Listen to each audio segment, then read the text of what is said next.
मिट्ठू एक गरीब आदमी है जो कोयले की खदान में काम करता है। मिट्ठू के पापा एक बहुत बड़े हलवाई थे और उन्होंने मिट्ठू को भी मिठाइयाँ बनाना सिखाया था। पर मिट्ठू को मिठाइयाँ बनाने और बेचने में शर्म महसूस होती थी। अरे बेटा मिट्ठू, कहाँ जा रहे हो? मैं काम पर जा रहा हूँ पापा। मैंने अपने लिए एक नया काम ढूंढा है। अगर तुम मेरे साथ नहीं रहोगे तो मेरी दुकान कौन संभालेगा? वो तो आप ही जानो पापा। और वैसे भी मुझे मिठाइयाँ बनाने में कोई दिलचस्पी नहीं है। अच्छा, तो किस चीज में दिलचस्पी है तुम्हें? बेटा ये तो हमारा पुश्तैनी धंधा है। अगर तुम इसको नहीं संभालोगे तो मेरी दुकान जल्दी बंद हो जाएगी। तुम्हें तो पता है कि मेरी तबीयत नासाज है। अब मैं कितने दिन तक काम कर सकूंगा? तबीयत नासाज है तो दुकान बंद कर दीजिए, पर मैं आज के बाद उस दुकान पर काम करने नहीं आऊंगा। ठीक है बेटा, जैसे तुम्हारी मर्जी। पर ये तो बताओ कि तुमने अपने लिए कौन सा नया काम ढूंढा है? एक ब्रिटेन की कंपनी है, कोयला निकालने का काम है। बेटा इन अंग्रेजों का कोई भरोसा नहीं है, कब बेवकूफ बनाकर चले जाए कुछ पता नहीं। मिट्ठू अपने पापा की बात को अनसुना करके वहाँ से चला जाता है। पता नहीं आजकल के बच्चों को क्या हो गया है। अपना ही पुश्तैनी मिठाई बनाने का काम करने में इन्हें इतनी शर्म आ रही है और कोयले की खदान में कोयला निकालने में इन्हें बड़ा गर्व महसूस होता है। मिट्ठू ने कोयले की खदान में काम करने का फैसला तो कर लिया था, पर उसे इस बात का थोड़ा भी इल्म नहीं था कि ये काम उसके लिए इतना मुश्किल होने वाला है। वो सफेद रंग के कपड़े पहनकर काम पर जाता है, पर खदान में पहुंचकर अपने हाथों से कोयला निकालने लगता है। क्या भाई, मजाक कर रहे हो क्या? हाथ से कौन कोयला निकालता है? फिर कैसे निकला जाता है कोयला? फावड़े से घो के निकालो, ये देखो ऐसे। मजदूर मिट्ठू को कोयला खोदकर दिखाते हैं, पर फिर भी मिट्ठू को समझ में नहीं आता है। लगता है नए नए हो, आज तक कभी ऐसा काम नहीं किया क्या? नहीं भाई, आज पहली बार कर रहा हूँ। आज तक अपने पापा के दुकान पर काम करता था। मिट्ठू फावड़े से कोयला निकालने लगता है, पर कुछ देर काम करने के बाद वो बेहद थक जाता है और उसके सफेद कपड़े भी काले पड़ जाते हैं।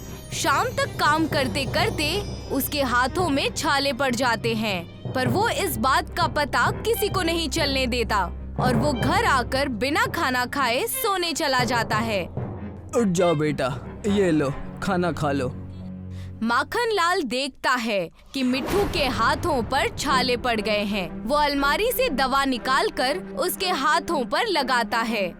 अभी भी मान जाओ बेटा, वो काम तुम्हारे बस का नहीं है। कल से छोड़ दो वो काम और मेरे साथ दुकान पर आ जाओ। जैसा चल रहा है ना वैसा चलने दीजिए पापा। मिट्ठू अपने पापा की बात नहीं सुनता है और गुस्से में खाना आधा छोड़कर सो जाता है। अगली सुबह वो जल्दी उठकर काम पर जाता है।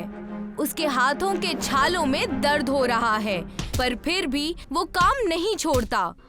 इसी तरह काम करते करते महीना बीत जाता है और जब तनख्वाह मिलने की बात आती है तो मालिक शहर छोड़कर भाग जाता है। अरे हम तो लूट गए, इतने महीनों से काम कर रहे थे और पैसे देने का टाइम आया तो मालिक ही गायब हो गया है। सभी मजदूरों की तरह मिट्ठू भी अपना उदास चेहरा लेकर अपने घर वापस चला आता है और घर आकर अपने पापा से सारा मसला बताता है। फिक्र मत करो बेटा, मैं अभी भी जिंदा हूँ। हम दोनों मिलकर फिर से नई शुरुआत करेंगे, है ना? पर पापा, मैंने वहाँ कोयला खोदने में बहुत मेहनत की थी, मेरी सारी मेहनत बर्बाद हो गई। नहीं बेटा, कोई मेहनत बर्बाद नहीं गई तुम्हारी। हम उसी कोयले का इस्तेमाल मिठाइयाँ बनाने के लिए करेंगे। तुम जाकर एक बोरी कोयला लेकर आओ। मिट्ठू एक बोरा लेकर जाता है और उसमें कोयला भरकर लाता है। माखन लाल और मिट्ठू मिलकर कोयले पर मिठाइयाँ बनाते हैं। पापा, हमारे आसपास बहुत मिठाइयों की दुकान है, तो लोग हमारे दुकान से मिठाइयाँ क्यों खरीदेंगे? बेटा, सभी लोग मिठाइयाँ बनाने के लिए रसायनों और केमिकलों का इस्तेमाल करते हैं। हम तो शुद्ध मिठाइयाँ बनाते हैं और बाकी के मिठाई वाले बिजली के मदद से चलने वाली मिठाइयाँ बनाते हैं, जबकि हम लोग कोयले की आंच पर अपने हाथों से मिठाइयाँ बनाते हैं। जब लोगों को ये बात पता चलेगी तो लोग जरूर हमसे मिठाइयाँ खरीदेंगे। अब मिट्ठू भी अपने पापा के साथ मन लगाकर काम करने लगता है और ये दोनों मिलकर कोयले पर शुद्ध देसी मिठाइयाँ बनाने लगते हैं। देखते ही देखते इनकी मेहनत रंग लाती है और लोगों को मिट्ठू की कोयले की बर्फी के बारे में पता चलता है। तो बहुत से लोग कोयले की बर्फी खरीदने इनकी दुकान पर आते हैं। और बेटा मिट्ठू, 1 किलो कोयले की बर्फी देना। अरे चाचा, आपको तो शुगर की बीमारी है ना, आप इतना मीठा खाएंगे तो बीमारी बढ़ जाएगी। मैंने पहली बार कोई दुकानदार देखा है जो सच बोलकर अपनी चीज को खाने से रोक रहा है। चाचा, मैं तो आपकी सेहत के लिए कह रहा था। उसकी फिक्र मत करो बेटा, मुझे खुद डॉक्टर ने कहा है कि अगर मीठा खाने का मन करे तो कोयले की आंच पर बनी हुई मिठाई ही खाना, उससे कोई नुकसान नहीं होगा, वो पूरी तरह शुद्ध है। खुद डॉक्टर साहब तुम्हारे कोयले की आंच पर बनी हुई मिठाई की तारीफ करते हैं। अच्छा, तो ये बात है चाचा, मुझे तो पता ही नहीं था। ये लीजिए, आज मेरी तरफ से बर्फी खाइए। मिट्ठू काका को अपने हाथों से बनाई हुई कोयले की बर्फी खिलाता है और 1 किलो उनको बांध कर देता है। देखते ही देखते पूरे शहर में मिट्ठू के कोयले की बर्फी की डिमांड बढ़ने लगती है। मुझे माफ कर दीजिए पापा, आज तक मुझे मिठाइयाँ बनाने में शर्म महसूस होती थी और आज इसी काम से मेरी अच्छी कमाई हो रही है। कोई बात नहीं बेटा, देर सवेर ही सही तुम्हारी आँख तो खुल गई। अब मन लगाकर अपना काम करो और एक बात हमेशा ध्यान रखना कि ग्राहक भगवान का रूप होता है, उसके साथ कभी धोखा मत करना और अपनी मिठाई की गुणवत्ता कभी कम मत होने देना। ठीक है पापा, मैं ऐसा ही करूँगा।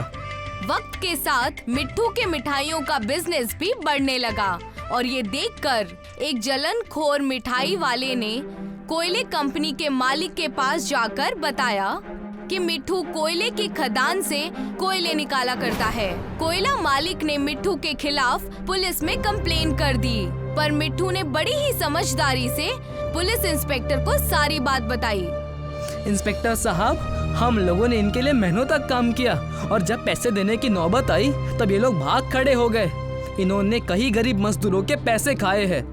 अच्छा, तो ये है सच, खुद गरीब मजदूरों का पैसा हड़पते हो और फिर उन पर ही चोरी का इल्जाम लगाते हो। चुपचाप सभी मजदूरों की तनख्वाह दे दो, नहीं तो जेल के अंदर डाल दूंगा। जेल जाने के डर से कोयला कंपनी का मालिक सभी मजदूरों की तनख्वाह दे देता है, इसलिए सभी मजदूर मिट्ठू का शुक्रिया अदा करते हैं। कोई बात नहीं भाइयों, ये तो मेरा फर्ज था। आज के बाद किसी को भी कोयले की खदान में काम करने की जरूरत नहीं है। अब से सभी लोग मेरे मिठाई की दुकान पर काम करेंगे और मैं सबको अच्छे पैसे दूंगा। मिट्ठू सभी मजदूरों को अपने दुकान पर काम पर रखता है और सभी लोग मन लगाकर काम करते हैं। कुछ ही वक्त में मिट्ठू पूरे शहर में कोयले बर्फी वाले के नाम से मशहूर हो जाता है।